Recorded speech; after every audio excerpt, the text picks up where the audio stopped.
Hey, it's Kevin with the New Warehouse podcast here at Manifest 2026, and I am in the Dexory booth where they're taking data, inventory audits, and just your warehouse in general to new heights, as we'll find out in a second here. So I'm joined by the CEO, Andrei here. So how are you, sir? Very good, very good. Great to be here. I mean, it's one of my favorite trade shows of all the trade shows, Yes. and we have some pretty big announcements. So very good to be here. Truly big, I heard. Yep. Yes, yes, yes. So before we get to that, why don't you just tell us kind of a brief overview of Dexory and what it is that you do? Yeah, absolutely. So we're a data intelligence platform for logistics. Mhm. So the name of the game is acquiring information and digitizing warehouses, Yeah. creating this digital twin, and then using that data, using the insights to drive operational efficiency, to eliminate the errors, to enable people who run complex logistics operations, who run warehouses, to run them at 100% efficiency. Absolutely, and 100% efficiency is great. We love that for sure. So you mentioned that you're a data platform, right? And a data intelligence platform. But you also have a unique tool to be able to capture some of that data, right? Which we see behind us here. So tell us a little bit about what's going on here. Yeah, so this is the world's tallest autonomous robot. Yes. And as a company, we're a full stack business, full stack company.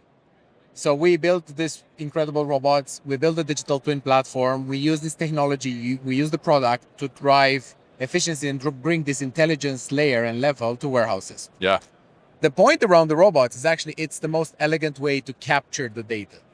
So we spent quite a bit of time speaking to the market, understanding what the problems were, understanding what people wanted and what people needed, what the industry needed. And this is the product of that research and that discovery, because Yeah. the industry and the market wanted a way to capture a lot of data. Before this technology came along, there was no real way of acquiring the information. Sure. So it was really hard to drive optimizations to make the informed business decisions. So we use autonomous robots to digitize the warehouse, to digitize the environment. It uses cameras, it uses LiDARs, it uses the robot motion in capturing the environment and creating the digital twin. Yeah. And then we leverage that insight, we leverage the digital twin to drive the business insights, to bring that intelligence there and to put it into customers' hands so they can make informed decisions. They can know exactly how to eliminate the problems, where they're not running an efficient part of the operation, and how to drive that operational excellence to the max. Yeah, absolutely. And I love the form factor of it. I think it's super smart to be able to do this and this tower kind of and telescoping too, right? To be able to do that and capture that as it moves through on the AMR. And now let's talk about the news, right? Because we have this one behind us, but then we also have this one behind us, which is even taller. What happened there? It grew. It grows over time. We're really proud of that, right? So again, listening to the market and understanding Sure. what customers want. We work with a lot of people. We work with a lot of industry. The warehouses are growing taller and taller. Yeah. Like the industry is evolving and space is always a premium. So we had a lot of customers saying, hey, look, we actually want to be able to scan higher. We have racks that go up to 60 feet. We have much bigger spaces, so well over 1 million square feet. Right. So we need a product that can operate for longer, that can scan higher, that can actually capture more data. So this new generation of robot is not just a robot that we created who reaches higher, Yeah. but it has better sensors, it has more sensors, it can bring a much richer data set, and it's got better autonomy system, so it can operate for longer. We can do well over 10 hours of continuous operation with this Oh, wow. device. Okay. Yeah. And on an hourly basis, right? You guys are doing like 10,000, 12,000 scans, right? Well over 10,000 pallet locations. Yeah. That obviously depends on how the racks are structured, Sure. because the robots will scan and move at the same speed. They're designed to operate with people around them. They're designed to operate with forklifts and picking activity around them. Yeah. But if you have a really tall warehouse and it's very densely packed, you can get well over 20,000 as well. Yeah. So that was again sort of like listening to the market and understanding what the customers wanted. They needed a technology that can seamlessly deploy in the existing operation. Like no one has any bandwidth for downtime for retrofitting complex. No, we complex don't have time infrastructure. for that. No, we don't. Yes. So very interesting. So I mean, obviously, doing that many pallet locations in an hour, right, gives you the ability to capture a ton of data, right, as you talked about in the beginning. And ultimately, what Dexory is a data platform at the end of the day with a very cool application to capture data, right? Absolutely. But Dexory View, right, is that data side of things. So tell us a little bit about, from the data perspective, because over the last few years, I mean, the discussion around data has just gotten enormous, right? Because it's become so important as we bring more technology into our operations and we focus on that, and especially with AI coming into play now, which feeds off the data, right? So tell us a little bit about, from your perspective, like, what do you see as that core kind of foundation and importance within the data for warehouse operations? So exactly like you said, it's a foundation to building a digital infrastructure for the future, right? Right. So it's easy to talk about data, and in some industries, so for example, we had this whole AI revolution, we could call it, with ChatGPT and similar kind of platforms and products. Yeah. They leverage all the data that was available on the internet.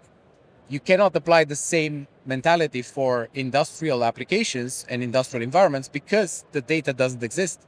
Yeah. So that was the first challenge. How do you make sure that you can actually start collecting, cataloging, start creating this digital equivalent of the environment? So how do you start collecting the data? And then how do you transform that data into insights? Mm. So when you look at what we offer, a global intelligence platform, yeah, it's great, but it does require a lot of data. It requires a lot of information to be fed into it. Sure. And then when you look at even current applications as well as future applications for AI, if you do not have the information, if it's not grounded in reality, is not going to drive the business impact that we want to see from this type of technology. Yeah, absolutely. And I think, getting that data together, right? First, the challenge one is like collecting data in the first place, right? And then the second challenge is making sure the data is good, right? And then after that is like, okay, what do I do with this data, right? How do I start to take action? So tell us a little bit about, how you're taking that data after you capture it and bring it into the Dextery kind of view platform. Like, how are you creating actionable steps for the operation to take? So a lot of it is transforming and processing the information directly on the edge, which is directly on the robot, as we call it. Yeah. And that's really important because when you're looking at a device like this, an autonomous system like this, it can collect so much information. It's really difficult to actually push through. We're talking more than 1,000 gigs an hour, right? Yeah. So That's a lot. Yeah. it's a lot of data, right? Yeah. So you want to process that, you want to distill it, extract the insights, and push only a lightweight version of that into Dexory View that becomes available to customers so they can actually drive those business decisions. Yeah. Now, the other way to look at it is you need to have a balance between the data richness and the data insights. Because you could have data insights that is one or two lines of text, and you can have data sets and data richness at the level that gives you a very high fidelity reconstruction of everything around that robot in the warehouse. So it's a very fine balance to strike. But that's the first step. Then you push that into Dexter Review, and you can start analyzing how the operation evolves over time. You can start analyzing, how is this week compared to last week? How is this month compared to last month? How is this facility compared to the other 5 facilities I have? Sure. That's another really powerful point because you have a centralized, unified source of information, which enables you to compare any operation at the global level, anywhere you are in the world, compare and contrast and understand how do you drive those efficiencies? How do you copy and paste intelligence across any of these locations? Yeah, absolutely. And I think that's such a great point. Like, to be able to benchmark across your facilities internally, right, is really important to understand that, because, if you're having an issue at another facility, then another facility is performing well, what are they doing differently? Like, how do we translate that across our business as a whole is super important. So now with that data, right, we create a foundational kind of layer for us to build off of, to take some actionable insights and things. And you're bringing some of that in the Dex review. Now talk to us a little bit about, how does that evolve into kind of the AI world that we're living in now, right? I mean, we're all around us, right? Everybody's talking about AI, right? So how does that come into play? AI and agents and agentic AI. Yeah. Those are the buzzwords of the hour, of the Of moment, course. right? Yeah. But taking that step back, like you mentioned, is this digital infrastructure that everything relies on, right? Yeah. So being able to lay down the foundations, for us, that's one of the most exciting applications of the technology, because if you have a really strong foundation, you can build infinitely large on top of it. If that's shaky, if you don't have a really good holistic data set, it becomes really difficult. Now, when you transpose that into AI, I think that the biggest point around it is AI is a tool, is an amplifier.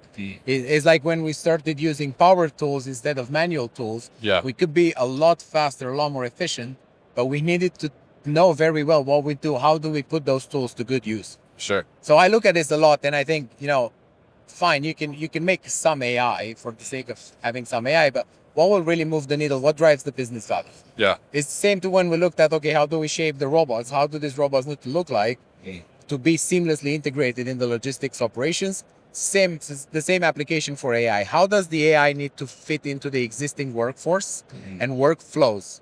How do you build confidence that it's giving you the right answers? Yeah. And how do you create that transparency? How do people know when to trust an answer and when do they need to challenge further? When do they need to challenge the assumptions and how it reached those conclusions? I think that's really important, and it's quite subtle. I mean, you hear a lot about AI hallucinating and so on and so forth. Sure. You're not going to take a random plan built by a random AI that read some articles on the internet and tells you to completely change the warehouse layout, right? Yeah. Yeah. First and foremost, because a lot of this AI is still operating at a high level and not non-physical level. So we hear, again, a lot of discussion on embodied AI and physical AI. And this is really where we're going to be driving a lot of value Okay. once these applications start to mature. Yeah. But it goes full circle, right? It goes back to the data play and how do we get the information to be able to train and optimize the systems. I think that's really important. But then, like I said, is how do you embed AI into the day-to-day workflow? Yeah. And how do you make it in such a way that's really easy for people to use and really easy to adopt? It needs to give you the right value, the right information, and it needs to be transparent to a level that people can understand how it got to that conclusion. I think those are some of the more subtle, maybe not the most exciting things to be working on. Sure. But industrializing a technology is always where the bulk of the work is and always where the biggest challenges are. Anyone can make a nice demo. Yeah. Anyone can make a nice flashy application, but when that it gets battle hardened, when people use it for months and years, and you have hundreds of thousands of customers relying on the application and leveraging those capabilities. Yeah, absolutely. And I think that's super important too to understand. And like you said, maybe it's not the most exciting parts, right? But fundamentally, we have to get those fundamentals in place in order to get to the more exciting parts and get to them effectively, right? Instead of getting some of those hallucinations that you're talking about and things, right? So very interesting to talk to you here about this and kind of dive into the data aspect of it, because I think that becomes very important, right? We see, like the flashy robot, right? And that catches our attention. But what's really happening behind the scenes is really what is the critical part for the operation and how we move our operations forward. So as we look to kind of the future, right? I know you just made a new announcement, but what else is in store for Dexory into the future? So it's some of the things you see around the site here and around our booth is Sure. when you look at integrity, you look at optimize, you look at a lot of development that we're pushing through the digital twin platform. Yeah. A lot of that revolves on the data sets we have. We're very proud to say we've scanned over 750 million pallet locations so far. Billion, yeah. Wow. Okay. And that's growing exponentially. So Sure. Yeah. it's by far the largest and most comprehensive data set in the entire logistics and warehousing industry. Yeah. So now it's time to put that information to good use. So a lot of the stuff we're looking at is around optimization. How do you drive warehouse operations to the next level? Where are we not running fully optimized or fully efficient operations? Yeah. What can we learn from different industries? Because that's the other thing. Every industry and every type of warehouse operation has its particularities. How do you create something that learns from all the different particularities and create something more efficient for everyone that uses it? You're right. And then you can look at other advanced things like damage detection, being able to flag parts of the warehouse, because this robots can scan so quickly. Right. You can analyze the entire operation, the entire facility on a daily basis. What used to take months, you would do 2-3 wall-to-walls a year. Yeah. And then with every count, you would look at the rack and the integrity. You could do it every day. It can highlight areas, not necessarily damage per se, but areas that you should investigate, and you can do that directly from the platform. So you can do that from Dexory View because you have the images, you have the 3D scan, you have pretty much the holistic data set, right? That's one of the big things. And of course, we're looking deeper and deeper into AI. But like I said, it's not for us. It's not so much about putting together a demo. It's about working very closely with our customers and understanding how can they best leverage that technology. How can they best utilize what we're building to drive the business impact. If it doesn't drive the business impact, it's a nice innovation project. It's cool. Sure. But it's, people are not going to get excited. People are not going to get behind it. It's not going to get the adoption. It needs to take off. Yeah, absolutely. And I love that approach because I think that's kind of the practical approach to take, right? Instead of, okay, let's make something that everybody's going to be like, whoa, that's really cool. Or like, let's make something that's going to make positive impact on the operations and help them move forward and help them serve their customers better at the end of the day. So very great to talk to you here, Andrei, and reconnect. I think the last time we talked was like 2 years at Manifest ago, right? So great to see how high you've come up here and grown, right? I got to ask you last question here. You're up at like 60 feet now, I think, right? So can you go higher? We can go higher.